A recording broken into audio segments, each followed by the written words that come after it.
எல்லோருக்கும் வணக்கம். எல்லாரும் நல்லா இருக்கிறீங்கன்னு நம்புகிறேன். நானும் இங்கே ரொம்ப நல்லா இருக்கேன். இன்றைக்கி நம்ம சேனலில் என்ன ரெசிபி பார்க்க போகிறோன்னா, ஐஸ்கிரீம் எப்படி பண்ணுறதுன்னு பார்க்க போகிறோம். வீட்டில் இருக்கிற இன்க்ரீடியன்ஸை வச்சு நம்ம எப்படி ஐஸ்கிரீம் பண்ணுறதுன்னு பார்க்கலாம். வாங்க இப்போ நம்ம வீடியோக்குள்ளே போகலாம். ஃபஸ்ட்டு நம்ம ஸ்ட்ராபெரி ஐஸ்கிரீம் பண்ண போகிறோம். அதுக்கு ஒரு மிக்ஸி ஜாரில் ஒரு 2 கப் அளவுக்கு ஸ்ட்ராபெரி சேர்த்துக்கோங்க. அப்புறம் ஒரு 1/2 கப் அளவுக்கு சுகர் சேர்த்துக்கோங்க. சேர்த்துட்டு இது நல்லா ஃபைனாக அரைச்சி எடுத்துக்கலாம்.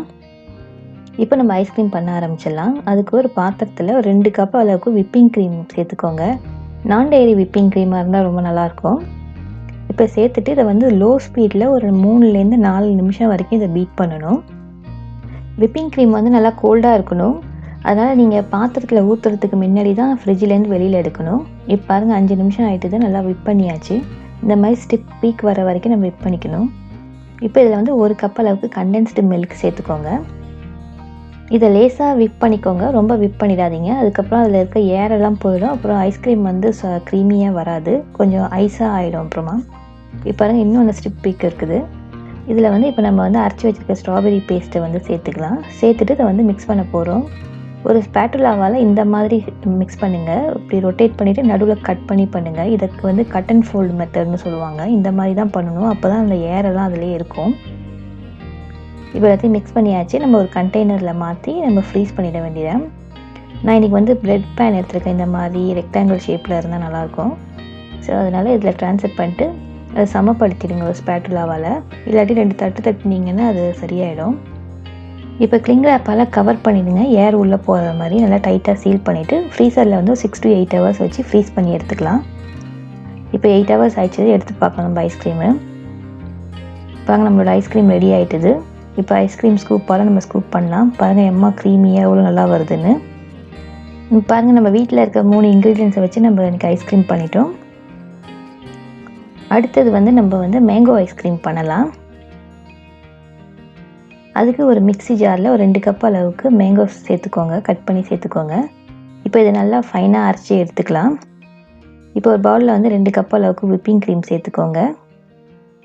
சேர்த்துட்டு இதை லோ ஸ்பீடில் ஒரு 3லேருந்து 5 மினிட்ஸ் வரைக்கும் பீட் பண்ணணும். அது அந்த ஸ்டிப் பீக் வர வரைக்கும் நம்ம பீட் பண்ணி எடுத்துக்கலாம்.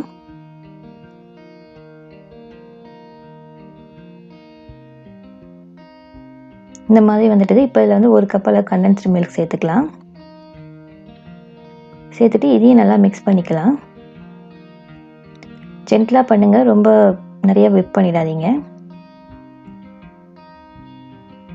இப்போ நம்மளோட மேங்கோ பேஸ்ட்டை அதில் சேர்த்துடலாம். மேங்கோ நல்லா ஸ்வீட்டாக இருந்ததுன்னா நீங்கள் சுகர் போடாதீங்க. மேங்கோ ஸ்வீட்டாக இல்லைன்னா கொஞ்சோண்டு சுகர் போட்டு அரைச்சிக்கோங்க. இப்போ இதையும் இந்த கட் அண்ட் ஃபோல்டு மெத்தடில் நம்ம மிக்ஸ் பண்ணிக்கலாம்.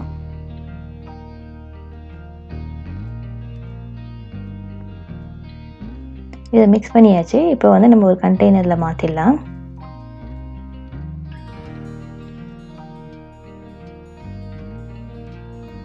இது கிளிங் ரேப் போட்டு நல்லா சீல் பண்ணிவிட்டு நம்ம ஃப்ரீசரில் 6 to 8 ஹவர்ஸ் வச்சு நம்ம ஃப்ரீஸ் பண்ணி எடுத்துடலாம்.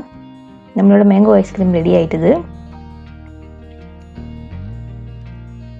இப்போ 8 மணி நேரம் ஆகிட்டுது. எடுத்து பார்க்கலாம். நம்மளோட மேங்கோ ஐஸ்கிரீம்லாம் சூப்பராக ரெடி ஆகிட்டுது. இப்போ பாருங்கள் நம்மளோட மேங்கோ ஐஸ்கிரீம் எவ்வளோ ஸ்மூத்தாக க்ரீமியாக நல்லா வந்திருக்குது. இதோட டேஸ்ட்டும் ரொம்ப நல்லா இருந்தது. இந்த மேங்கோ ஸ்ட்ராபெரிக்கு பதில் நீங்கள் எந்த ஃப்ரூட் வேணாலும் சேர்த்துக்கலாம். சப்போட்டா சேர்த்துக்கலாம், பனானா சேர்த்து பண்ணலாம். அது நம்மளோட விருப்பம் தான் என்ன மாதிரி பண்ணணுன்னு. இப்போ குழந்தைங்களோட ஃபேவரட்டான சாக்லேட் ஐஸ்கிரீம் எப்படி பண்ணுறதுன்னு தான் பார்க்க போகிறோம். அதுக்கு ஒரு பவுலில் 2 கப் அளவுக்கு விப்பிங் க்ரீம் சேர்த்துக்கோங்க. சேர்த்துட்டு லோ ஸ்பீடில் ஒரு 3லேருந்து 5 நிமிஷம் வரைக்கும் பீட் பண்ணிக்கோங்க.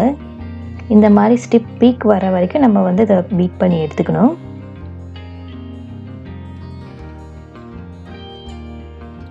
இப்போ இதில் 1 கப் அளவுக்கு கண்டென்ஸ்டு மில்க் சேர்த்துக்கலாம். சேர்த்துட்டு லேசாக மிக்ஸ் பண்ணிக்கோங்க, ரொம்ப விப் பண்ணக்கூடாது.